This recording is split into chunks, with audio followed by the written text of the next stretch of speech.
Hi folks, welcome to this week's module. We're going to take a look at Hypermedia or interactive Google Slides, how you can make your Google Slides presentations more interactive and engaging for your audience. And that's a big deal. It really promotes, again, that collaboration, that engaging learning community. So this assignment is worth 25 points. It's due on Sunday night. And you will see that there are three main objectives. So we're going to identify what are the characteristics of hypermedia or an interactive Google Slides presentation related to teaching practice.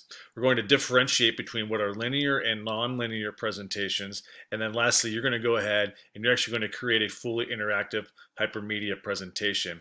And as you go through the tutorial, you'll see the readings are in here. You'll see there's tutorial videos for you about Google Slides. There's also tutorials about Google Slides as flashcards and implementing or inserting poll everywhere questions into your slides in PowerPoint as well, and Prezi as well. You can interact using poll everywhere.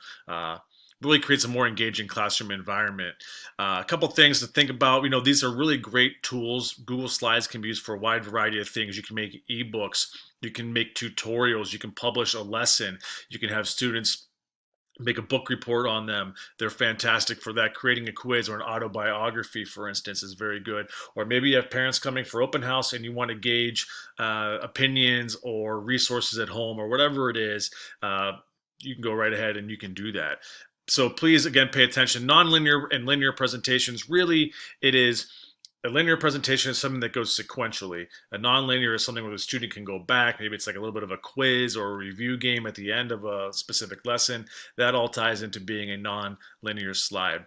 So basically, the only objectives here are not the only objectives. I'm sorry. The requirements are make sure it's not a basic slides presentation that you would hear in class. Make it interactive. Have at least 5 non-linear links, so 5 interactive links for your students. I would like you to also incorporate at least 2 appropriate links to the internet to enhance that presentation. You can even pop a video in there if you would like, or some charts, for instance.